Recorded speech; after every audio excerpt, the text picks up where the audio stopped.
യഥാർത്ഥത്തിൽ കൊട്ടിയൂർ ക്ഷേത്രവുമായി തിരുനെല്ലിയെ ബന്ധിപ്പിക്കുന്നത് ഈ ഗുണ്ടികാ ക്ഷേത്രമാണ്.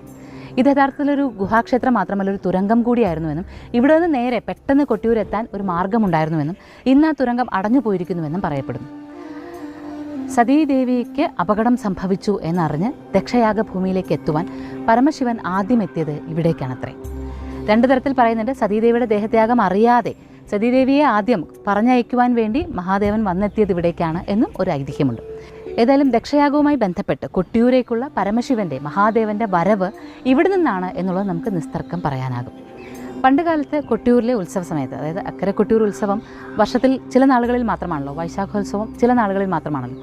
ഈ നാളുകളിൽ അവിടുത്തെ പൂജാതി കാര്യങ്ങൾക്ക് വേണ്ടുന്ന അരി അളന്ന് കൊണ്ടുപോയിക്കൊണ്ടിരുന്നത് തിരുനെല്ലിയിൽ നിന്നാണത്രേ. ഈ അരി അളന്ന് കൊണ്ടുപോകുവാനായി വരുന്നത് കൊട്ടിയൂരിൽ നിന്ന് വരുന്ന ഭൂതഗണങ്ങളാണ്. ഒരിക്കൽ ഇങ്ങനെ അരി അളന്ന് തിരിച്ചു പോകുമ്പോൾ ഒരു ഭൂതം അരിക്ക് ഭാരം കൂടുതലായതുകൊണ്ട് വഴിയിൽ കളഞ്ഞു. ഇത്